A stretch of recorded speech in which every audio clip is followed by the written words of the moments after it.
कक्षा 12 विषय भूगोल में हमने पिछले पीरियड में जनसंख्या घनत्व के बारे में पढ़ रहे।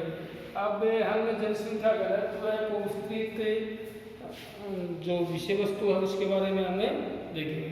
तो देखिए जनसंख्या घनत्व है, जनसंख्या घनत्व ये प्रदर्शित करने के लिए किया जाता है कि किसी क्षेत्र में जनसंख्या का जो बसाव क्षेत्र है, किस प्रकार की जनसंख्या निवास करती है वह, और उसके किस प्रकार के जो संसाधन हैं उनका अपने दैनिक जीवन में उपयोग करता है, उनकी जो दैनिक जीवन शैली है वो किस प्रकार निर्भर करती है। तो ये सब बातें हैं वो करता है जनसंख्या घनत्व में। अब जनसंख्या घनत्व को समझने से पहले हमें देखना पड़ेगा प्रति व्यक्ति जो प्रति व्यक्ति है वो वर्ग किलोमीटर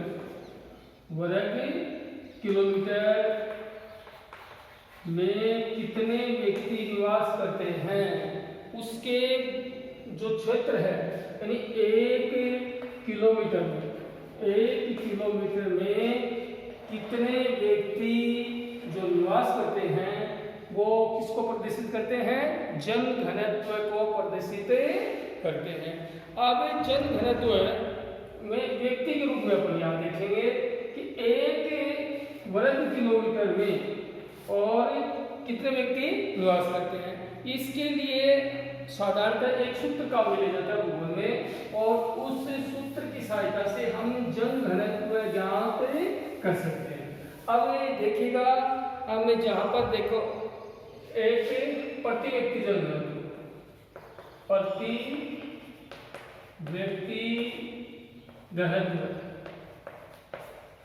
व्यक्ति घनत्व।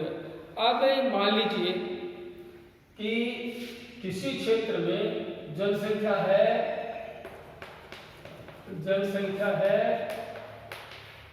15,000। कितनी जनसंख्या होगी? 15,000। और जनसंख्या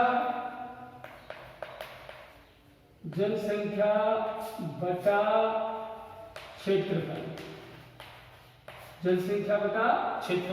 यहाँ पर जनसंख्या का आशय क्या हो गया कि 1 किलोमीटर में रहने वाले लोगों की संख्या। अब मान लीजिए 1 किलोमीटर में जो जनसंख्या है वो 15,000 है, और वहां का क्षेत्रफल है मान लीजिए 100, तो बटे क्या हो गए? 100 गए।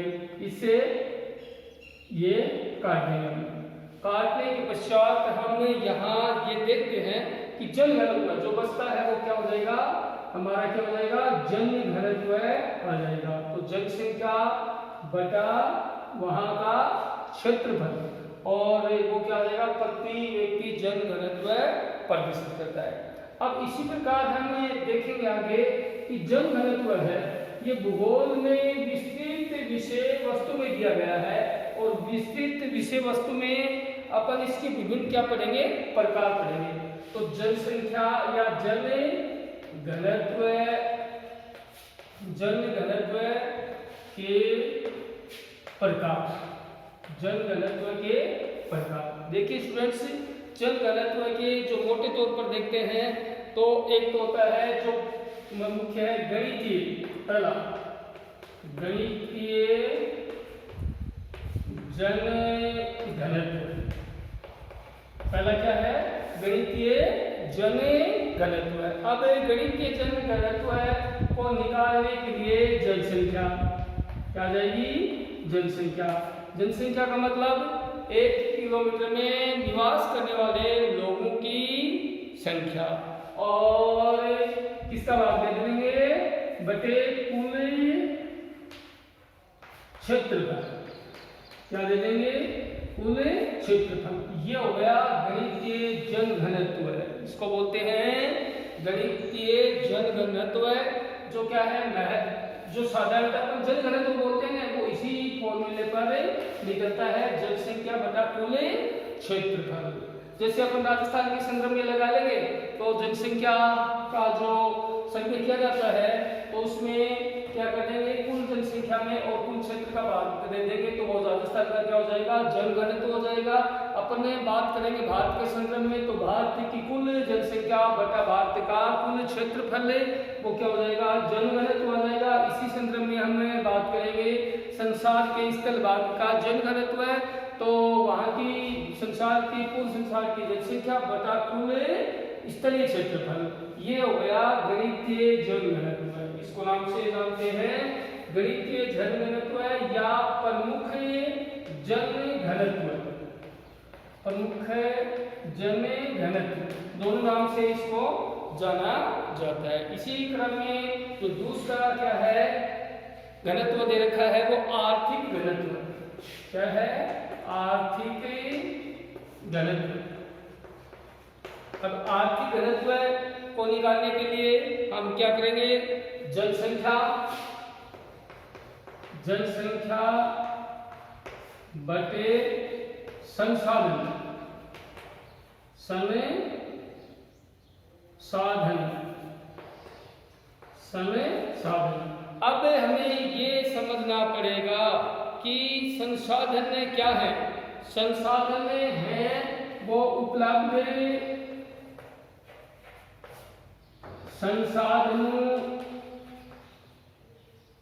संसाधनों की अक्षमता।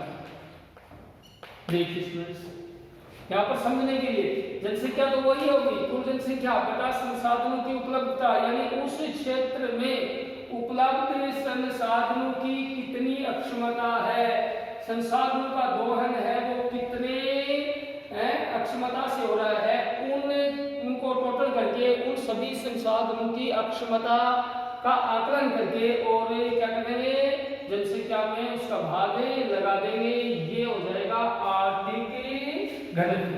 तो कहने का तात्पर्य मेरा ये हो गया है कि किसी क्षेत्र का आर्थिक घनत्व है उतना ज्यादा होगा जितना क्या हो जाएगा, ये उपलब्ध संसाधन है।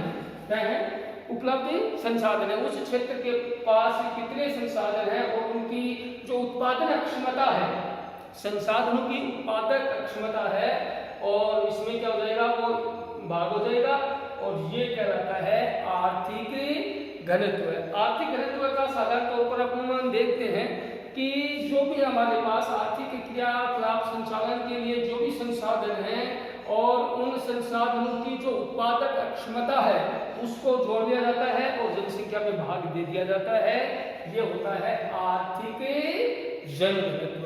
फिर अगला है तीसरा जो घनत्व है वो कार्यिक जनघनत्व। तीसरा जनघनत्व है वो क्या है, कार्यिक जनघनत्व। कार्यिक जनघनत्व, ये हो गया कार्यिक जनक घनत्व। अब ये इसको दूसरा नाम बोल सकते हैं कृषि जन घनत्व नाम से जाना जाता है। कार्यिक जन घनत्व को कृषि जन घनत्व के नाम से भी जाना जाता है, और इसमें क्या किया जाता है कि जनसंख्या होती है, जनसंख्या में किसका भाग दे दिया जाता है, जनसंख्या में भाग दे देंगे हमें कृषि भूमि क्षेत्र का, कृषि भूमि क्षेत्र का, और क्या क्लियर हो जाएगा, ये हो जाएगा कार्यिक जन घनत्व या कृषि जन घनत्व को भी अपन इस नाम से जान सकते हैं। तो किसी क्षेत्र में जनसंख्या में किसका भाग दे देंगे, कृषि भूमि क्षेत्र, यानी किसी एरिया में किसी क्षेत्र में कितनी भूमि पर कितने क्षेत्र पर कृषि क्रम होता है, कृषि कार्य होता है, उसका भाग लगा देंगे, तो क्या हो जाएगा, कार्यिक जन घनत्व हो जाएगा। क्या हो जाएगा, कार्यिक जन घनत्व। इसी प्रकार चौथा जो जन घनत्व का चौथा प्रकार है वो है पोषण जन घनत्व। पोषण जन घनत्व। अब पोषण जन घनत्व में देखिएगा स्टूडेंट्स, पोषण जो जन घनत्व है वो जनसंख्या इफेक्ट काम करेगा, क्या जनसंख्या इफेक्ट काम करेगा, और भाग क्या कर देंगे, भाग लगा देंगे भोज्य फसलों का क्षेत्रफल, भोज्य फसलों का क्षेत्रफल, भोज्य फसलों का क्षेत्रफल। अब देखिए जनसंख्या निकालने में कोई दिक्कत नहीं होगी, हमें दिक्कत होगी भोज्य, यानी ऐसी फसलें, उस क्षेत्र में बोई जाने वाली ऐसी फसलें जिनसे मनुष्य को क्या मिलता है, भोजन मिलता है, यानी वो हमारी उदरपूर्ति करने में सहायक होती हैं। ऐसे फसलों का क्षेत्रफल पहले निकालेंगे और उस क्षेत्रफल निकालने के पश्चात उसको अपन क्या करेंगे, जनसंख्या से डिवाइडेशन कर देंगे, तो क्या निकल आएगा, पोषण जन घनत्व। क्या निकल जाएगा, पोषण जन घनत्व। तो मोटे तौर पर हमारी 12वीं क्लास की भूगोल की किताब में जो जन घनत्व के प्रकार दे रखे हैं वो 4 प्रकार प्रमुख माने गए हैं। पहला तो अपन गणितीय जन घनत्व क्या पढ़ा था, गणितीय जन घनत्व। और गणितीय जन घनत्व निकालने के लिए हमने जनसंख्या में कुल क्षेत्रफल का क्या दिया, भाग दिया, वो क्या हो गया, गणितीय या मुख्य या प्रमुख जन घनत्व। इसके पश्चात हमने पढ़ा था आर्थिक जन घनत्व, और आर्थिक जन घनत्व को निकालने के लिए जनसंख्या में हमने किसका भाग दिया था, संसाधनों का भाग दिया था। तीसरा जन घनत्व का प्रकार है वो कायिक जन घनत्व है, जिसको कृषि जन घनत्व के नाम से भी जानते हैं। जनसंख्या में कुल कृषि भूमि क्षेत्र का भाग दे देंगे, वो निकल आएगा कायिक जन घनत्व। और चौथा जो प्रकार है जन घनत्व का, पोषण जन घनत्व है। और पोषण जन घनत्व में जनसंख्या में किसका भाग दे देंगे, भोज्य फसलों के क्षेत्रफल का भाग दे देंगे, वो क्या जाएगा, वो आ जाएगा पोषण जन घनत्व। तो स्टूडेंट्स, आपको किसी भी प्रकार की अगर जन घनत्व के 4 प्रकार में निकालने की कोई कठिनाई या मुसीबत का सामना करना पड़े तो आप मेरे मोबाइल नंबर पर कॉन्टेक्ट कर सकते हैं। इसके पश्चात हम इसी बिंदु में आगे बढ़ते हुए, इसी क्रम में आगे बढ़ते हुए हम पढ़ेंगे जनसंख्या, विश्व क्षेत्र में जनसंख्या घनत्व का वितरण, जन घनत्व का वितरण विश्व के संदर्भ में पढ़ेंगे, विश्व के संदर्भ में पढ़ेंगे। तो देखिए विश्व को जन घनत्व की दृष्टि से कितने क्षेत्रों में बांटा गया है। तो प्रश्न है हमारा स्टूडेंट से कि विश्व में जनसंख्या के घनत्व का वितरण, विश्व में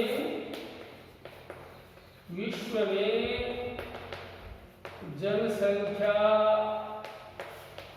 घनत्व का वितरण। देखिए इस बिंदु से ये क्लियर होता है कि विश्व में जनसंख्या का घनत्व है वो स्टूडेंट सभी जगह समान नहीं है।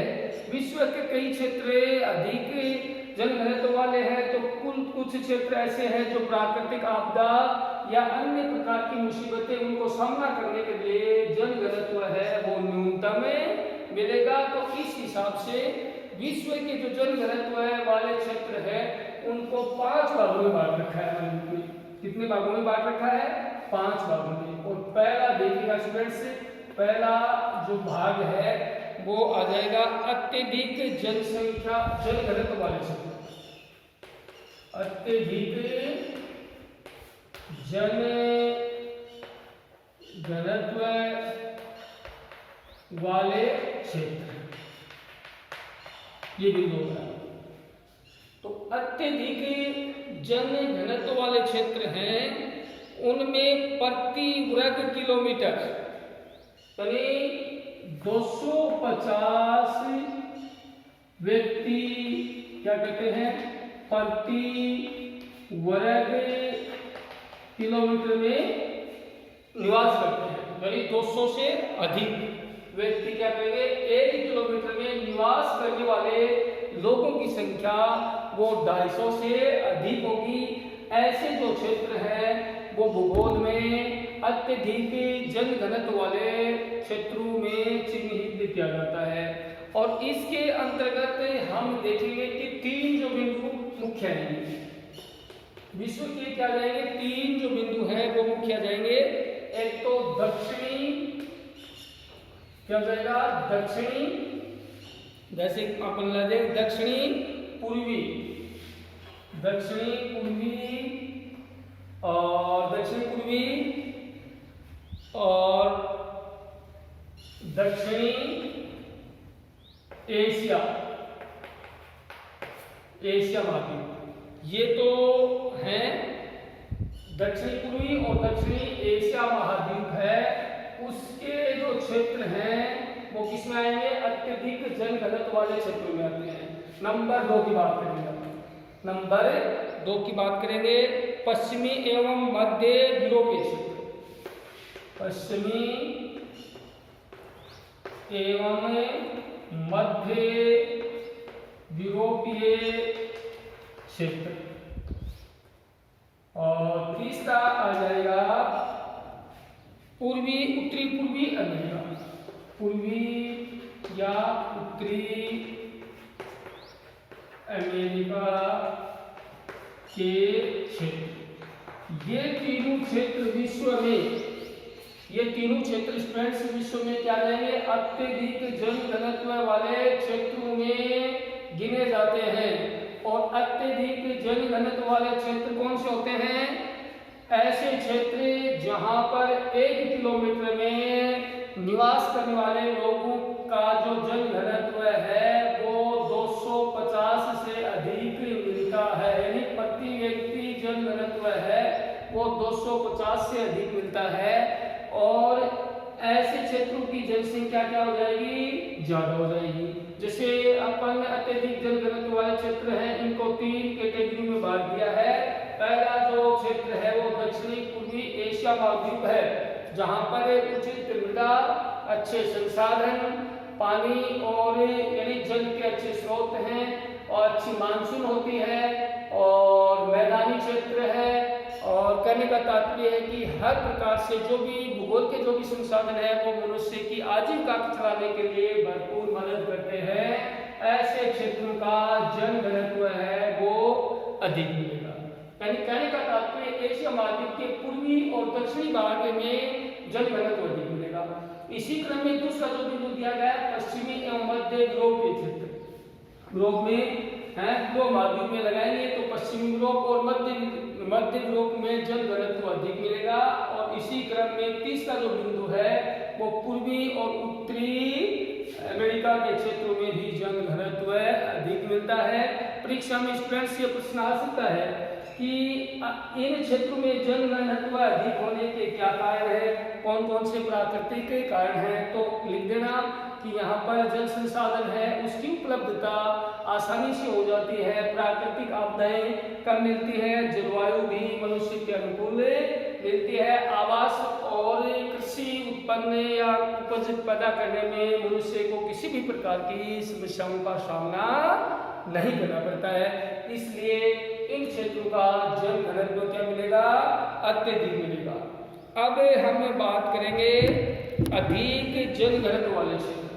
ये तो क्या थे, अत्यधिक जनघनत्व वाले क्षेत्र थे। अब है अधिक जनघनत्व वाले क्षेत्र। तो दूसरा जो बिंदु है वो है अधिक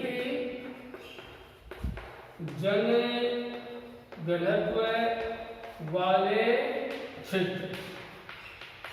अधिक जनघनत्व वाले क्षेत्रों में जो मिलेगा वो 100 से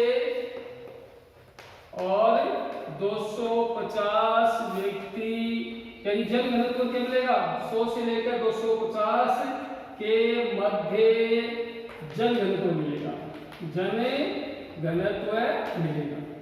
और यानी इसमें जो अपन ने बात करेंगे वो हो जाएंगे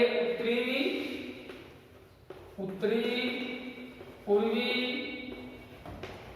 अमेरिका जाएगा, उत्तरी पूर्वी अमेरिका जाएगा और मध्य भारत आ जाएगा, मध्य भारत आ जाएगा और उत्तरी दक्षिणी ऑस्ट्रेलिया जाएगा, जहां पर जनघनत्व क्या मिलेगा 100 से लेकर 250 के मध्य मिलता है, वो माने जाएंगे अधिक जन घनत्व वाले क्षेत्र, और जिसका मापदंड कितना दे रखा है, जिसका मापदंड है 100 से लेकर और 250 के मध्य जन घनत्व वाले। अब इसी क्रम में हम बात करेंगे सामान्य जन घनत्व वाले क्षेत्र। इसकी बात करेंगे सामान्य जन घनत्व वाले क्षेत्र। नंबर 3 सामान्य